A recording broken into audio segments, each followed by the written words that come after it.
عزیز دوستوں، بزرگوں اور بھائیوں، اللہ تبارک و تعالی اس دنیا کے اندر بہت سارے لوگوں کو منصب اور مقام عطا فرماتا ہے۔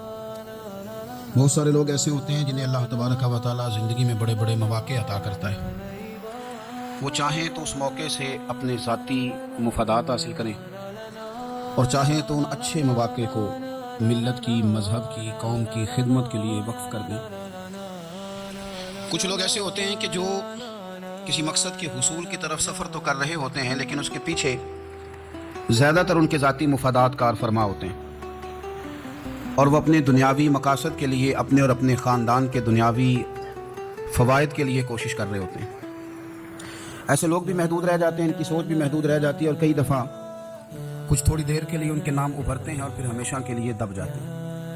کچھ لوگ ایسے ہوتے ہیں جو زندگی کے اندر اللہ کے لیے، اللہ تعالیٰ کی رضا کے لیے، رسول پاک صلی اللہ تعالیٰ علیہ وسلم کی خوشنودی حاصل کرنے کے لیے، دین کی، ملت کی، ملک کی سربلندی کے لیے آگے آنا چاہتے ہیں۔ میرا رب کریم قرآن مجید سورہ حج میں ارشاد فرماتا ہے کہ الذین ان مکناہم فی الارض، کچھ لوگ ایسے ہیں کہ اگر ہم انہیں زمین میں اقتدار دیں، زمین میں اگر ہم انہیں قابو دیں، تو وہ کیا کریں گے؟ اقاموا الصلاۃ و آتوا الزکوٰۃ، وہ نماز قائم کریں گے، زکوٰۃ ادا کریں گے، وامروا بالمعروف، نیکی کا حکم دیں گے، ونہوا عن المنکر، اور لوگوں کو بری باتوں سے منع کریں گے۔ وہ دینی، فکری، اصلاحی انقلاب برپا کر دیں گے، نماز کو عام کریں گے، زکوٰۃ کو عام کریں گے، بھلائی کا حکم دیں گے اور برائی سے منع کریں گے۔ اللہ تبارک و تعالیٰ نے ان لوگوں کو جب اقتدار دیا، وہ کون لوگ تھے؟ سیدنا صدیق اکبر، حضرت فاروق اعظم، سیدنا عثمان غنی، حضرت مولا علی رضوان اللہ تعالیٰ علیہم اجمعین۔ اللہ نے جب ان لوگوں کو اقتدار دیا زمین کے اندر، اللہ تبارک و تعالیٰ نے انہیں نبی پاک علیہ الصلوۃ والسلام کی نیابت کے لیے چنا، تو ان لوگوں نے یہ انقلاب برپا کیا، نمازیں عام ہو گئیں، شوق سے لوگ صدقات و خیرات دینے لگے، بھلائی عام ہوئی، برائی کا کلا کما کیا گیا۔ ہمارے ہاں بھی لوگ احتساب کی باتیں کرتے ہیں، ہمارے ہاں بھی لوگ کہتے ہیں کہ میں رشوت خوری کو، کرپشن کو، ناجائز چیزوں کو ہمیشہ کے لیے جڑ سے اکھیڑ پھینکوں گا۔ لوگ دوسروں سے مطالبہ کرتے ہیں کہ یہ سارے کام جائز کریں، لیکن خود اس پر عمل کرنے کو تیار نہیں ہوتے۔ یاد رکھ لیں کہ یہ جو احتساب ہے، یہ انسان کی اپنی ذات سے شروع ہوتا ہے۔ آپ جب نظام احتساب دنیا کے اندر مستحکم کرنا چاہتے ہیں، تو اس میں پھر آپ کو اپنی ذات کو سامنے پیش کرنا پڑے گا۔ آج ہم بات کرنے جا رہے ہیں سیدنا فاروق اعظم رضی اللہ تعالیٰ عنہ۔ تو جناب عمر فاروق رضی اللہ تعالیٰ عنہ کا جو نظام احتساب ہے، انہوں نے اس کو گھر سے شروع کیا تھا، اپنے آپ سے اس کا آغاز فرمایا تھا۔ ہمارے ہاں یہ ہوتا ہے کہ جس بندے کے اکاؤنٹ میں اچھے خاصے پیسے ہیں، وہ بل جمع کرانے جائے تو اسے لائن میں نہیں لگنا پڑتا، مینیجر صاحب اسے آگے بلا لیتے ہیں، تو وہ بعد میں کیا کہہ رہا ہوتا ہے؟ کہتا دیکھو اللہ نے کتنی عزت دی ہے، مجھے لائن میں نہیں لگنا پڑا۔ بھائی لائن میں لگنا تو آپ کا یہ تھا کہ آپ سمجھتے ہیں کہ سارے مسلمان ہیں، مومنین ہیں، برابر ہیں، تو میں کسی کو تکلیف میں مبتلا نہ کروں۔ جب آپ آگے چلے گئے تھے تو آپ نے بہت سارے لوگوں کا حق مارا تھا، وہ لائن میں جو لگے ہوئے تھے ان کا وقت لمبا ہو گیا تھا۔ آپ نے تو اپنے آپ کو احتساب کے لیے پیش ہی نہیں کیا، بلکہ آپ نے کہہ دیا کہ جناب میرا تو رتبہ اعلیٰ ہے، لہذا یہ میرا حق بنتا تھا، مجھے تو استحکام ملنا چاہیے تھا۔ یہاں بہت سارے لوگوں نے اپنے حق میں چیزوں کو اور رنگ میں پیش کیا۔ سیدنا فاروق اعظم رضی اللہ تعالیٰ عنہ نے اس نظام احتساب کو اپنے گھر سے شروع فرمایا۔ حضرت عمر فاروق رضی اللہ تعالیٰ عنہ اپنے بچوں سے فرمایا کرتے تھے کہ جب میں حکم لوگوں کو کروں گا نا، اپنی رعایا کو، مسلمانوں کو میں کوئی حکم دوں گا، تو تمہیں پہلے اس پر عمل کرنا پڑے گا۔ آپ فرمایا کرتے تھے یاد رکھنا، لوگ تمہیں اس طرح دیکھیں گے، لوگ اس طرح تمہیں دیکھیں گے جس طرح گوشت کھانے والا پرندہ گوشت کو دیکھا کرتا ہے۔ چیل گوشت کھاتی ہے تو کیا کبھی اس کو پیغام بھیجنا پڑا ہے کہ تو آجا یہاں گائے مر گئی ہے، بھینس مر گئی ہے؟ خود بخود اس کی نظر ہوتی ہے، وہ پہنچ جاتی ہے۔ جناب عمر فرمانے لگے میرے گھر والوں، میرے بیٹوں، میری بیٹیوں، میری اہلیہ، لوگ تمہیں اس طرح دیکھیں گے جس طرح گوشت کھانے والے پرندے دیکھتے ہیں، لہذا میں جب کسی کو عمل کروں تو پہلے تمہیں اس پر عمل کرنا پڑے گا جب میں کسی کو حکم دوں۔ آپ فرمانے لگے یاد رکھنا، اگر تم نے میرا حکم نہ مانا تو غیروں نے حکم نہ مانا تو انہیں ایک سزا ملے گی، اور اگر میرے گھر والوں نے نہ مانا تو ڈبل سزا ملے گی، تم پر ڈبل سختی کی جائے گی کہ تم نے میری بات کیوں نہیں مانی۔ یہ نظام احتساب ہے۔ ہم نہ دوسروں کے بچوں کا گلا کاٹ کے اپنے بچوں کی خوشیاں لینا چاہتے ہیں، ہم چاہتے ہیں کہ دوسروں کے بچوں کے حصوں کا مال میرے گھر میں آ جاتا ہے۔ کچھ لوگوں کی سیاست چل جاتی ہے، کچھ لوگوں کا فریب اور فراڈ کام کر جاتا ہے، لیکن وہ گھر روشن نہیں ہوتے۔ ان گھروں میں پیسہ ہوتا ہے پر قرار رخصت ہو جاتا ہے، ان گھروں میں آسانیاں اور وسعتیں تو آ جاتی ہیں، لیکن ایک دوسرے کا احترام ختم ہو جاتا ہے۔ سیدنا فاروق اعظم رضی اللہ تعالیٰ عنہ کا یہ طریقہ تھا کہ وہ اپنے بچوں پر سختی کرتے، آپ ہمارے ملک میں یہ نظام ہے، موجودہ حکمران ہو یا ان سے پچھلے، بچے سب کے ملک سے باہر رہتے ہیں، یہاں رہتے ہیں تو محلات میں، باہر جاتے ہیں تو بڑی بڑی آسائشوں میں. ان کے بچوں کے لیے قانون بھی الگ سے ہیں، قاعدے بھی الگ سے ہیں، اور ہمارے ملک کے اندر تو ایک باقاعدہ پروٹوکول کا سسٹم ہے. اس سسٹم سے گزر کر بڑے بڑے لوگ چلنا پسند کرتے ہیں. ہمارے زمانے میں بھی کچھ چیزیں سرکاری ہوتی ہیں خالص، لیکن عجیب نظام ہے نا، ہر چیز کا کرایہ بڑھ جاتا ہے، سرکاری دکان کا نہیں بڑھتا. باقی دکانیں 5-6 سال کے لیے ملتی ہیں، سرکاری دکان پہ آپ قبضہ کرنا چاہیں تو پورے 100 سال کے لیے مل جاتی ہے. چونکہ یہ عام عوام کی پراپرٹی ہے تو اس کے ساتھ جو مرضی کو سلوک کرے. ایک سرکاری چراگاہ تھی جس کے اندر جانور چرا کرتے تھے. ہمارے ہاں بھی پنجاب میں کچھ جگہ ہوتی ہیں تو ہم لوگ کہتے ہیں شاملات ہے. سرکاری چراگاہ میں جانور چرا کرتے تھے. حضرت عمر فاروق رضی اللہ تعالیٰ عنہ کے ساتھ جاتے سیدنا عبداللہ ابن عمر رضی اللہ تعالیٰ عنہ نے بھی ایک اونٹ خرید لیا. تو سب لوگوں کے جانور سرکاری چراگاہ میں چرتے تھے. آپ نے بھی اپنا جانور وہاں چرنے کے لیے، کھانے پینے کے لیے چھوڑ دیا. وہ جب اونٹ آیا تو پتلا تھا، کچھ دنوں کے بعد وہ فربا ہو گیا، طاقتور ہو گیا، موٹا تازہ ہو گیا. حضرت سیدنا عبداللہ ابن عمر رضی اللہ تعالیٰ عنہ نے بیچا تو وہ ڈبل قیمت سے بھی زیادہ کا بکا، کیونکہ پہلے دبلا پتلا تھا، اب موٹا تازہ فربا ہو گیا. حضرت سیدنا فاروق اعظم رضی اللہ تعالیٰ عنہ کو پتا چلا تو بلایا، فرمایا پتر اونٹ بیچ دیا ہے؟ ابا جی بیچ دیا ہے. فرمایا کتنے کا خریدا تھا؟ اتنے کا. بیچا کتنے کا؟ ڈبل قیمت بتائی. فرمایا اس طرح کر کے اصل رکھ لے اور جو اوپر ملی مجھے دے دے. حضور آپ نے کیا کرنی ہے؟ فرمایا میں سرکاری خزانے میں جمع کروں گا. حضور کیوں؟ فرمایا اس لیے کہ تیرا اونٹ سرکاری جگہ پہ چرا کرتا تھا، وہ گھاس سرکاری جگہ سے کھاتا تھا. حضور سب کے کھاتے. حضرت عبداللہ ابن عمر کہنے لگے سب کے کھاتے ہیں. آپ فرمانے لگے تو سب میں شامل نہیں ہے، تو امیر المومنین کا بیٹا ہے، تجھے میں یہ حق نہیں دے سکتا. تیرے اوپر تھوڑی سختی زیادہ کی جائے گی، تجھے یہ حق نہیں ملے گا. تو اپنے اونٹ کو چونکہ سرکاری چراگاہ میں چرایا کرتا تھا، لہذا تجھے وہ جو اصل رقم یہاں جمع کرانی پڑے گی. ہمارے تو بچے پہلی بات تو یہ ہے کہ بات ہی نہیں سنتے. یہ سب کے بچوں کی بات کر رہا ہوں، وہ ٹیچر کے بچے ہوں، سیٹھ کے بچے ہوں، پیر کے بچے ہوں، امام صاحب کے بچے ہوں، کسی کے بچے ہوں، پہلے تو سنتے نہیں.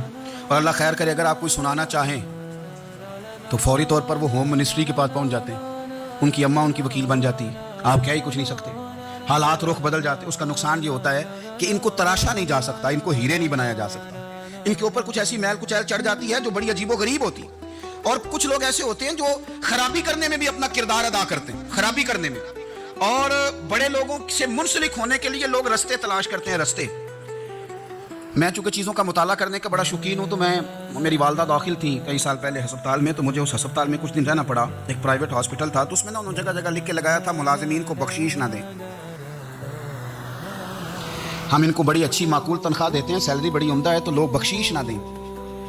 میں نے جو مینجمنٹ کے لوگ تھے ہاسپٹل کے، ان میں سے ایک سے میں نے کہا کہ اگر کوئی بندہ اپنی خوشی سے دینا چاہے تو آپ نے بڑا موٹا لکھ کے لگایا برائے مہربانی ان کو بخشیش نہ دے. اس نے بڑی قیمت، سادہ آدمی تھا پر میری بڑی اس نے مجھے بات بتائی، مجھے نفع ہوا.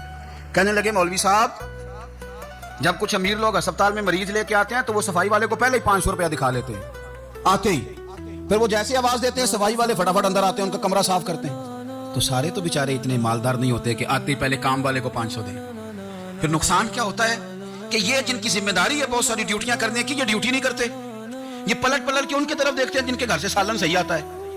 ادھر ان کی توجہ زیادہ ہو جاتی ہے، جو نوٹ ان کو زیادہ دکھاتے ہیں، جو پھل لے کے آتے ہیں تو آدھا ان کو دیتے ہیں. تو ہم یہ کہتے ہیں یہ کام ہی نہ کرو، یہ اپنی تنخواہ پہ کام کریں تاکہ ہر آنے والے کا درد سمجھیں، ہر ایک کو یکساں یہ سروسز فراہم کریں. تو ہم یہ کام کرتے ہیں. ہم ایم پی اے کے اور کسی سے ہمارا تعلق نہ بنے تو ہم جناب اس کے ڈرائیور سے تعلق بنا لیتے ہیں. ہم وہ جو آپریٹ کرنے والا ہوتا ہے ٹیلی فون، اسی سے بڑا تعلق بناتے ہیں، اس کو مٹھائی کا ڈبہ جلدی پہنچا دیتے ہیں. تو اسی طرح سے بڑے لوگوں کی اولادوں کو بگاڑا جاتا ہے. حضرت عاصم بن عمر رضی اللہ تعالیٰ عنہ یہ سیدنا فاروق اعظم کے بیٹے تھے. مصر گئے تو لوگوں کو پتا چلا حضرت عمر کے بیٹے آئے. لوگوں نے تحفے دیے، بڑی بڑی چیزیں آپ کو دی. حضرت عمر کا بیٹا آیا، بڑے گفٹ دیے. تو صاحبزادے واپس آئے تو ان کے پاس بڑے تحائف تھے. سیدنا عمر فاروق رضی اللہ تعالیٰ عنہ نے دیکھا تو فرمایا ادھر لانا تحفے. کہا بھائی لوگوں نے مجھے دیے ہیں. فرمایا تو نے کیوں بتایا تھا کہ میں امیر المومنین کا بیٹا ہوں؟ کہا حضور ان کو ویسے ہی پتا چل گیا. فرمانے لگے پتر یہ تحفے تمہیں اس لیے ملے ہیں کہ تم امیر کے بیٹے ہو، یہ تحفے تمہارا حق نہیں، کیونکہ تمہیں اس کرسی کی وجہ سے ملے ہیں اور یہ کرسی مسلمانوں کی ہے، لہذا یہ حق بھی مسلمانوں کا ہی ہے. یہ لا سارے مال غنیمت میں جمع کیے جائیں.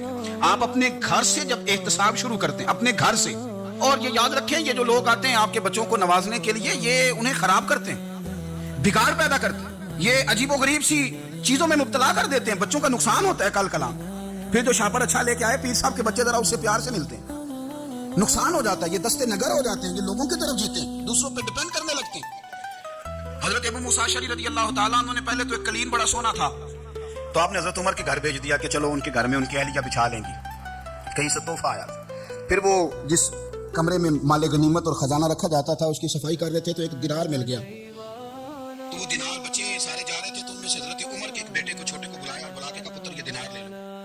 حضرت عمر نے دیکھا کہ بیٹے کے ہاتھ میں دینار بھی ہے اور گھر میں قالین بھی ہے، ایک موقع پہ وہ قالین کیا، ایک موقع پر بچے کو ایک دینار دیا، تو حضرت عمر اپنی اہلیہ سے پوچھنے لگے یہ کہاں سے آیا قالین؟ کہا جناب ابو موسیٰ اشعری رضی اللہ تعالیٰ عنہ نے بھیجا ہے۔ بیٹے سے پوچھا دینار کہاں سے آیا؟ کہا مجھے انہوں نے دیا ہے۔ آپ نے وہ دینار بھی لیا اور قالین بھی لیا اور اس کو لپیٹا اور جناب ابو موسیٰ اشعری کو بلایا، اور اتنے سخت ناراض تھے، فرمانے لگے ابو موسیٰ اشعری سے کہنا میرے پاس پیدل آئے، گھوڑے پہ نہ آئے۔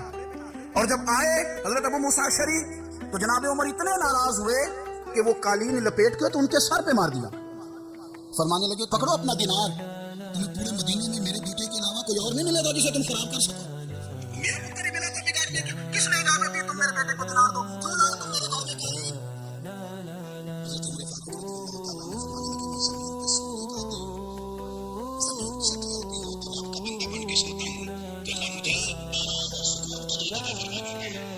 مجھے تمہارے محملوں کی اور قالینوں کی ضرورت نہیں ہے، احتساب یہاں سے شروع ہوتا ہے بھائی، ہم اپنے گھر میں بیٹھ کے مایوس باتیں کرتے ہیں، فلانے کے بچے کہاں پہنچ گئے، فلانے کے بعد بڑا پیسہ آ گیا، میں کچے مکان میں رہوں، میں یہ کروں، دیکھو مجھے نہیں سہولی، یہ تو آپ مایوسی والی باتیں کر رہے ہیں، یہ تو آپ کمزور باتیں کر رہے ہیں، یہ تو اس طرح کی باتیں تو ہارے ہوئے لوگ کرتے ہیں، اس طرح کا لب و لہجہ تم لوگوں کا ہوتا ہے جو احساس کمتری کا شکار ہو، یہ آپ نے کس طرح کا لب و لہجہ اپنے بچوں کا بھکاری بنا رہے ہیں تاکہ دوسروں کو دیکھ کے تو مایوس ہو جائے، اٹھ باندھ کمر کیوں ڈرتا ہے، پھر دیکھو خدا کیا کرتا ہے۔ آپ کا جو احساس ہے وہ اتنا خوبصورت ہو، آپ کے لہجے کے اندر اس قدر ٹھہراؤ ہو، آپ کو اطمینان آ چکا ہو، اور آپ کے بچے کبھی بھی کمپیریزن نہ کریں اپنا کسی کے ساتھ، کبھی بھی انہیں کرنے نہ دیں، آپ کبھی وہ یہ بات نہ کریں کہ فلانے زیادہ اچھا کھاتے پیتے ہیں تو ہم کدھر ہیں، کرنے نہ دیں انہیں بتائیں کہ بیٹا اپنی مٹی پہ چلنے کا سلیقہ سیکھو، سنگ مرمر پہ چلو گے تو پھسل جاؤ گے، ان کو بتائیں کہ جو تمہارے پاس ہے یہ خدا کا عطیہ ہے، اسی پر تم نے قناعت کرنی کبھی بھی۔ حضرت زید بن حارثہ سے نبی پاک صلی اللہ علیہ وسلم کو بڑا پیار تھا، پھر ان کے بیٹے حضور کے غلام زادے حضرت اسامہ بن زید کے ساتھ بھی حضور بڑا پیار کرتے، لیکن یہ تو مسلمہ حقیقت ہے نا کہ عظمت اور شان تو سیدنا فاروق اعظم کی زیادہ ہے۔ امت کا اتفاق ہے کہ نبیوں کے بعد سب سے بڑا درجہ جناب صدیق اکبر کا، اور پھر اللہ نے مقام عطا کیا حضرت فاروق اعظم کو، یہ بڑے لوگ تھے۔ ایک دفعہ مال تقسیم ہو رہا تھا تو حضرت عمر رضی اللہ تعالیٰ عنہ نے حضرت اسامہ بن زید کو 4000 دینار دیے اور اپنے بیٹے عبداللہ ابن عمر کو 3000 دینار دیے، تو حضرت عبداللہ ابن عمر گھر جا کے کہنے لگے ابا جی اسامہ میں وہ کون سی خوبی ہے جو میرے اندر نہیں، اور اسامہ کے باپ میں وہ کون سی خوبی ہے جو آپ کے اندر نہیں، تو حضرت عمر کی عاجزی دیکھیے، حالانکہ بالاتفاق دنیا جانتی ہے کہ جناب عمر فاروق رضی اللہ تعالیٰ عنہ افضل ہیں، پھر بھی پتہ اپنے بیٹے سے کیا کہتے ہیں، فرماتے ہیں وہ سن یار وہ خدمت گزار ہیں نبی پاک کے، وہ بھی حضور کے گھر میں ڈیوٹی کرتے، نوکری کرتے، اور ان کے بیٹے بھی حضور کی نوکری کرتے، یہ خدمت گزار ہیں۔ فرمانے لگے اگر تو نے پوچھ لیا تو سن، پھر میری تو رائے یہ ہے کہ تیرے سے زیادہ اسامہ بن زید حضور کی نظر میں پیارے ہیں، اور اسامہ کا باپ تیرے باپ سے زیادہ نبی پاک کا پیارا ہے، کوئی کمپیریزن کرنے نہیں دیا، بچوں کو کسی ایسی جگہ کھڑے ہونے نہیں دیا، فرمایا یہ وجہ ہے، یہ انداز ہے کہ تو زیادہ پیارا ہے۔ حضرت عمر فاروق رضی اللہ تعالیٰ عنہ پسند نہیں کرتے تھے، ذرا برابر بھی پسند نہیں کرتے تھے کہ کوئی شخص اور مال آتا تو اپنے رشتہ داروں کو نوازنے سے بچتے، مال غنیمت آتا ہے نا، ہمارے یہاں تو اللہ خیر کرے جب کوئی بندہ کونسلر بنتا ہے، چیئرمین بنتا ہے تو ٹھیکہ کس کو دیتا ہے، کوئی چلو بھتیجا مل جائے، کوئی بانجا مل جائے، کوئی چھوٹا بھائی، اسے بھی کام مل جاتا ہے ساتھ۔ نوازنے پہ لوگ آتے ہیں تو وہ تلاش کرتے ہیں کہ کہاں کہاں کو میرا ہے، وہ ٹینڈر ہی ان کے نام کے پاس ہوتے ہیں جن کی طرف ذرا نظر کرم زیادہ ہوتی۔ حضرت عمر فاروق مال تقسیم کر رہے تھے تو بیٹی آگے کہنے لگی ابا جی رشتہ داروں کا بھی حق ہوتا ہے، آپ سب کو دیتے ہیں، آپ کے اپنے آپ کے قریب ہی نہیں آتے۔ تو حضرت عمر فاروق نے کیا لفظ کہے، کیا حقیقت ہے، کیا حسن ہے، فرمانے لگے پتر یہ مال تیرے باپ کا نہیں مسلمانوں کا ہے، جب تیرے باپ کا ذاتی مال ہوگا تو اپنے رشتہ داروں کو دے گا، یہ مسلمانوں کا مال ہے، یہ اسی حساب سے تقسیم ہوگا جو عدل کا حساب ہے، جو ترازو ٹھیک ہے۔ فرمایا تو مجھے یہ مشورہ نہ دے، یہ مسلمانوں کا مال، یہاں سے نظام احتساب شروع ہوتا ہے، یہاں سے انسان آگے بڑھتا ہے، اور پھر کوئی تکلف نہیں کسی پر حضرت عمر کا، کوئی چھوٹا ہے یا بڑا ہے۔ حضرت ابو سفیان رضی اللہ تعالیٰ عنہ سردار رہ چکے ہیں مکے کے، بڑے آدمی، لیکن نظام احتساب میں کوئی چھوٹا بڑا نہیں ہوتا. حضرت عمر فاروق مکہ مکرمہ گئے تو لوگوں نے کہا حضور جناب ابو سفیان نے نا گلی میں پتھر رکھے اور بہت سارے لوگوں کو رستوں میں تکلیف ہو رہی ہے. تو حضرت ابو سفیان رضی اللہ تعالیٰ عنہ سے بھی لوگ کہہ دیتے تو وہ بھی اٹھا دیتے, لیکن لوگوں نے چونکہ وہ سردار تھے, بڑے تھے, تو لوگوں نے ان سے کہا نہیں. حضرت عمر جب آئے تو کہا تو جناب عمر نے پرواہ نہیں کی, خود آئے جناب ابو سفیان سے کہا یہ پتھر آپ نے رکھے؟ کہا حضور ہاں. فرمایا یہ بھی اٹھائیے, یہ بھی اٹھائیے, یہ بھی اٹھائیے. جب وہ اٹھا رہے تھے تو حضرت عمر کہہ رہے تھے شکر نہیں اللہ کا کہ عمر کہہ رہے ہیں اور ابو سفیان مانتے جا رہے ہیں. شکر نہیں, یہ نظام احتساب ہے کہ بڑا ہو یا چھوٹا ہو اس کو یہ حق حاصل نہیں ہے کہ مسلمانوں کو وہ کسی تکلیف میں کسی بھی صورت میں مبتلا کرے, کہیں بھی کسی جگہ بھی, اس کو یہ والی اجازت نہیں. حضرت سیدنا عمر فاروق رضی اللہ تعالیٰ عنہ. پھر ایک اور بات تھی, میں کئی دفعہ یہ بات کہتا ہوں اور مجھے ذاتی طور پر اس کا بڑا تجربہ ہے. کچھ لوگ نا خوشامد پسند ہو جاتے ہیں, بڑی عمدہ تعریف کرتے ہیں, اوئے ہوئے پول باندھتے ہیں پورے, آپ کے پاس آئیں گے تو کہیں گے جناب آپ سے زیادہ اچھا بندہ ہی کوئی نہیں, تو وہ نا آپ سے کام نکلواتے ہیں. پھر کسی دوسرے کے پاس جاتے ہیں تو اسی طرح کا رویہ وہ دوسروں کے ساتھ کرتے ہیں. یہ عام لوگوں میں بھی مرض ہوتا ہے, عام لوگوں میں. اور بادشاہ بھی بندہ اگر پھر تو اس کا دل کرتا ہے میں اگر بادشاہ سلام ہوں تو 2-4 بندے دیہڑی پہ رکھ لوں پر میری تعریف ضرور کریں. پابندی ہوتی ہے, لوگ یہ کام بڑے شوق سے کرتے ہیں. اور شیخ سعدی فرمایا کرتے تھے لکڑی کو گھن کھا جاتی ہے اور بڑے لوگوں کو خوشامد کھا جاتی ہے خوشامد. حضرت عمر فاروق رضی اللہ تعالیٰ عنہ اس معاملے میں بڑے مضبوط تھے. ویسے مجھے اور آپ کو اچھا کون لگتا ہے؟ ہماری غلطیاں بتانے والا.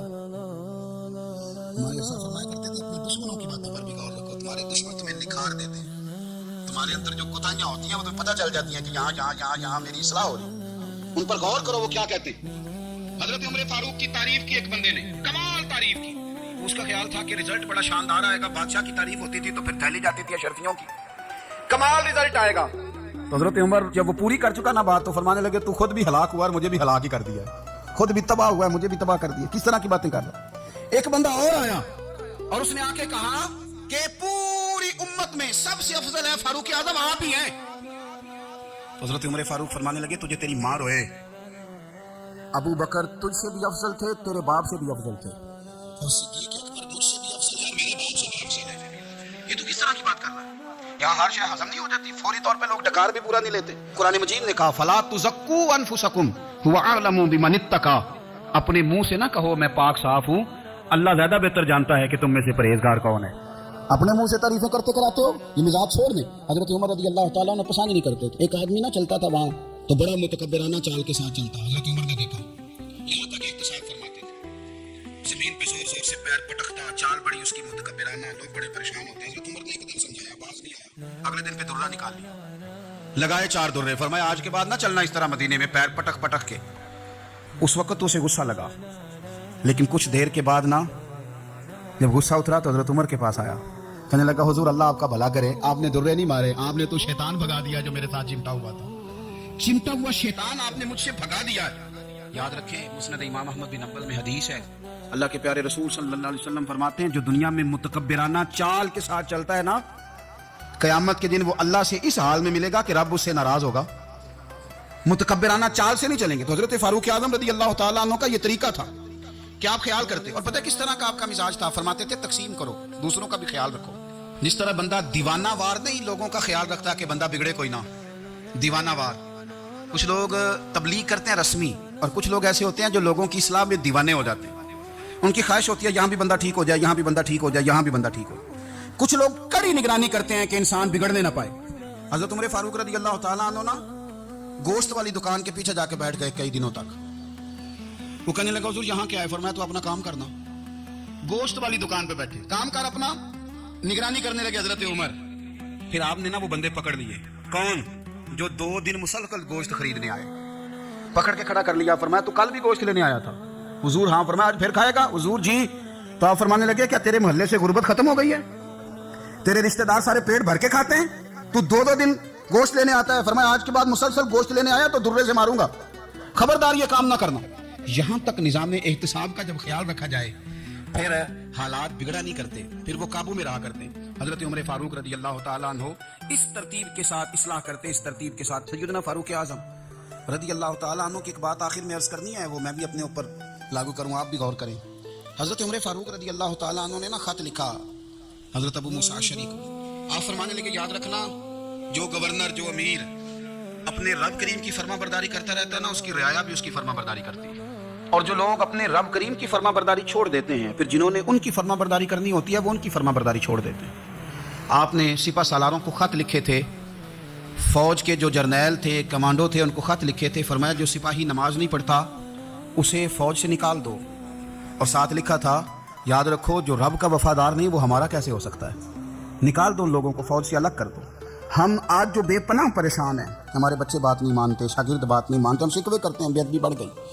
ادب کے ساتھ میں گزارش کروں گا بڑوں کی بارگاہوں میں، جو میری طرح کے بڑے بنے ہوئے ہیں، بزرگوں سے نہیں بات کرتے، ان سے میں کہوں گا کہ ہمیں ایک دفعہ اپنے اوپر بھی تو غور کر لینا چاہیے. کہیں ایسا تو نہیں ہے کہ ہم جب تک اللہ تعالیٰ کے فرما بردار تھے، جب تک ہم تقوی کے معیار پر تھے، ہماری بات ماننے والے ہماری بات مان رہے تھے. کہیں ایسا تو نہیں کہ ہم اس معیار سے ہل گئے ہیں تو اب جو ہمارے فرما بردار تھے وہاں سے ہل گئے. حضرت عمر رضی اللہ تعالیٰ عنہ فرمایا کرتے تھے کہ لوگوں کو عجب میں مبتلا نہیں ہونا چاہیے. خود پسندی کا جو ماحول ہوتا ہے اس سے لوگوں کو ہمیشہ نکلنا چاہیے. حضرت عمر کے ایک صاحبزادے نے کنگھی کر لی، اچھا لباس پہن لیا تو درہ مارا جناب عمر نے. تو آپ کی بیٹی کہنے لگی ابا جی یہ تو بالکل جائز ہے، اچھے کپڑے پہننا، اچھا لباس پہننا اور سر میں کنگھی کر لینا، اس پر درہ کیوں مار دیا؟ تو آپ فرمانے لگے بیٹا یہ خود پسندی میں مبتلا ہونے لگا تھا، یہ اپنے آپ کو بہت بھلا سمجھنے لگا تھا. اس کا خیال تھا کہ میں ہوں، میرے علاوہ کوئی نہیں. یہ اس مقام پہ جا رہا تھا جہاں اس کی تربیت رک جاتی، اس لیے درہ مارا ہے. ایک دفعہ حکومتی معاملات کے اندر آپ کی اہلیہ نے مشورہ دینا چاہا. بڑے کام بیویاں نہیں کرتی، بڑے بڑے معاملات میں مداخلت نہیں کرتی. ہمارے بر صغیر میں وہ بادشاہ نہیں گزرا کہ جو فیصلہ کرتا تھا تو کرسی پہ بیٹھ جاتا تھا اور پردے کے پیچھے اس کی بیوی بیٹھ جاتی تھی، اور جب وہ فیصلہ سنانے لگتا تو یوں گردن پیچھے کرتا اور اہلیہ جو کہتی وہ فیصلہ سنا دیتا. لیکن ایک دفعہ خاتون نے ایک آدمی کو حضرت عمر نے معزول کیا تو آپ کی اہلیہ نے اس آدمی کی اہلیہ حضرت عمر کی اہلیہ سے ملی ہوں گی، تو خاتون نے ذرا سفارش کرنی چاہیے. تو جناب عمر فاروق رضی اللہ تعالیٰ عنہ کے ہاتھ میں عصا تھا، ڈنڈا تھا، 2-3 دفعہ زمین پہ مارا. فرمایا تمہیں کس نے اجازت دی حکومتی معاملات میں مشورہ دینے کی؟ یہ مشورہ مولا علی دیں گے یا عثمان غنی دیں گے؟ آپ کو کس نے اجازت دی؟ وہ حکومتی معاملات، وہ مسلمانوں کا اجتماعی معاملہ، وہ مسلمان دیکھیں گے. آپ کو اس میں آنے کی اجازت نہیں ہے. جو آپ کی ذمہ داریاں ہیں، آپ کے حقوق ہیں، ان پر آپ بات کریں. تو بھائی نظام میں احتساب اپنی ذات سے شروع کریں. ہماری اولادیں، ہمارے بچے، وہ باہر سے انہوں نے زیادہ اثر نہیں لیا. ہم نے انہیں بتایا ہے کہ ہم بڑے غریب ہیں، ہم بڑے مجبور ہیں، ہم تو بڑے کمزور ہیں، ہماری تو سنتا کوئی نہیں، یہ تو امیروں کا ملک ہے، اس میں تو فلانے فلانے کو اہمیت حاصل ہے. ان باتوں نے ہمارے بچوں کو کمزور کیا ہے. ان باتوں نے ہمارے بچوں کے دلوں میں احساس کمزوری پیدا کیا. آپ ان کو جینا سکھائیں. آپ ان لوگوں کو بتلائیں کہ رب کریم نے جو تمہارے لیے بہتر سمجھا وہ تمہیں اپنے فضل سے بڑا عطا فرمایا ہے. آپ ان کو ان کے مقام پر رہ کر خوددار اور قناعت پسند ہونا سکھائیں. آپ یقین کریں گھر امن والا بن جائے گا.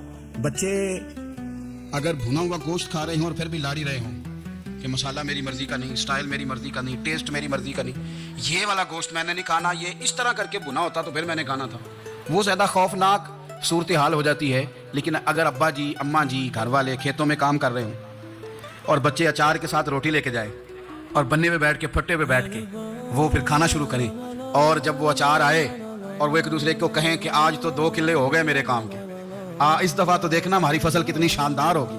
ایک دوسرے کو دیکھ دیکھ کے وہ ہنسیں اور مسکرائیں اور ان کی باتوں میں لذت ہو، اور پھر وہ کہیں کہ آم بڑے اچھے مل گئے تھے، دیکھو اچار کتنا سونا آ گیا ہے، دیکھو یہ کس قدر زیادہ اچھا ٹیسٹ ہے، تیل بھی بڑا اچھا ہے، کال بھی بڑے وقت پہ گیا ہے.